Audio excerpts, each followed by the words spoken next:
last time on Yates American B244. I've decided these shims that go on the end of the table rolls can't be reused. They're slipping between the end of the bearing and the roll.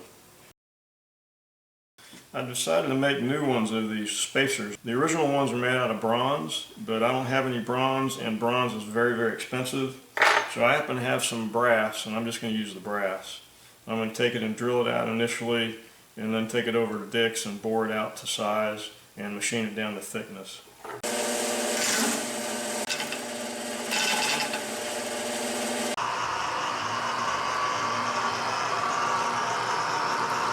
Well, I'm back over at my friend Dick Kite's. I've got a little time on his mill to bore out these spacers for the table roll. That looks like a good fit.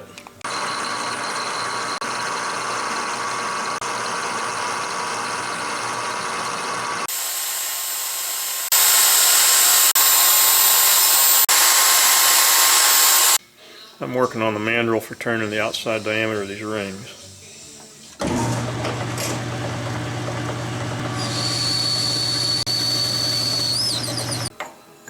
$600 and that was aftermarket for like $1,200 for just one of the burners. Now I was able to get it for one of the burners.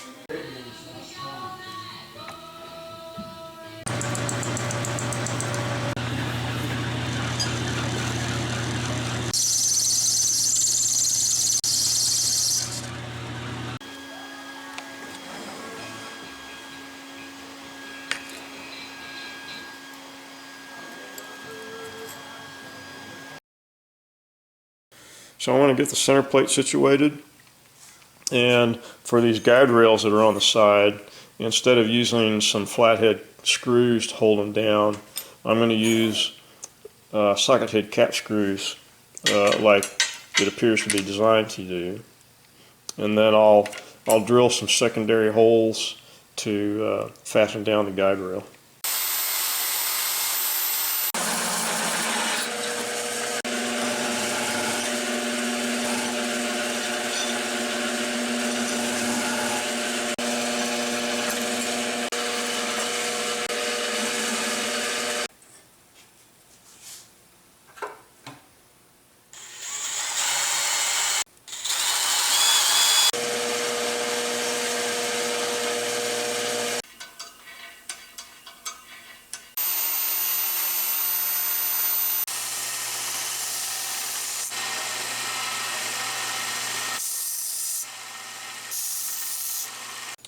Do a little test fit.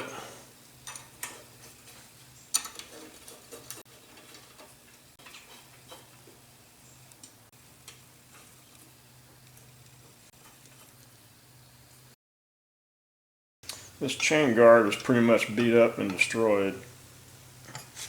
I'm going to make a new one out of some light gauge angle iron.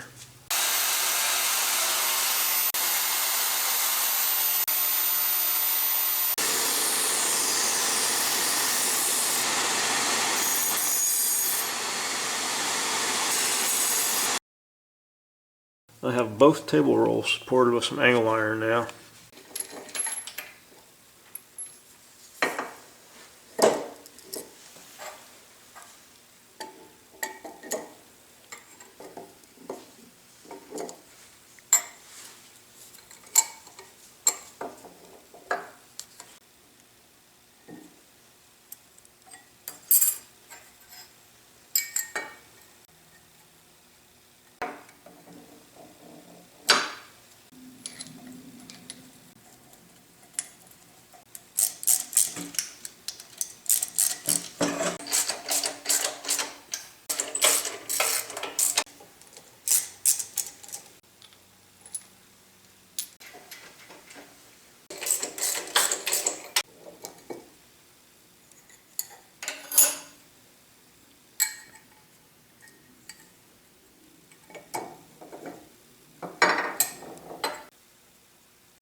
It'll be easier to get the chain on without this guard.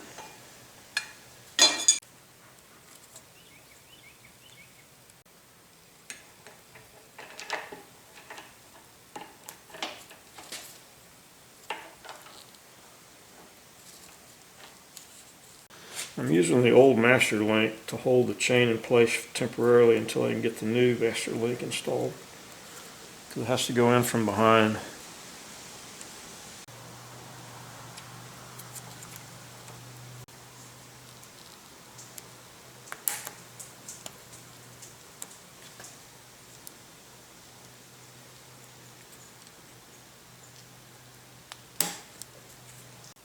I'm going to leave this chain loose until I get the frames on and I get these gibs adjusted and locked down. And then once those are locked down real good, I'll come back and adjust the tension on this chain. For this idler sprocket, I made a small or a simple washer to take up a gap that was existing here. I've got some very small little notches around the perimeter to allow grease to flow from the Zerk fitting.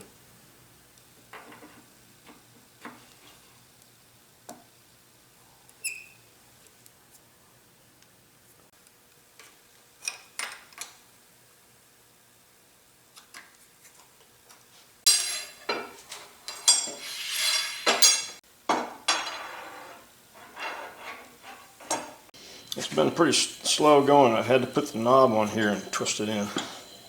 I don't think I showed this when I was taking the riser shaft apart, but I put some prick marks so that I can put the pinions back where they were on the shaft. And then there are prick marks on the shaft also to correspond to the pinions.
I want to leave a little bit of play on this cross shaft.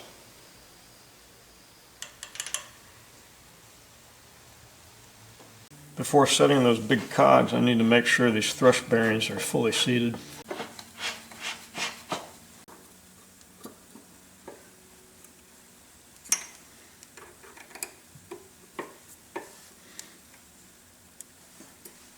There are some pass-throughs from the center plate through the frame to some bearings for some Zerk fittings here. So I'm going to clean up these interfaces with a little lacquer thinner. Then I'm going to put some gasket sealer around those holes.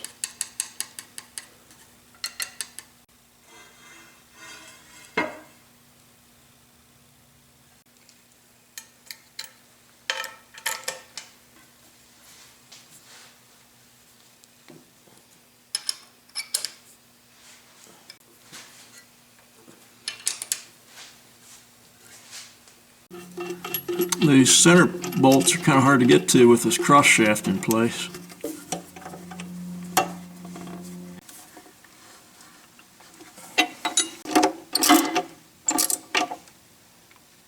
I think the last thing to go on the table are these new guide bars.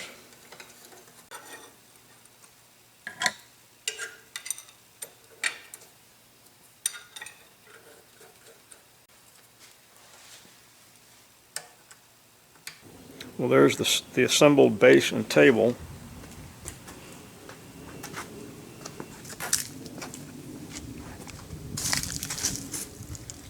I haven't added up the weight yet, but I think it's about 950 pounds as it sits right there.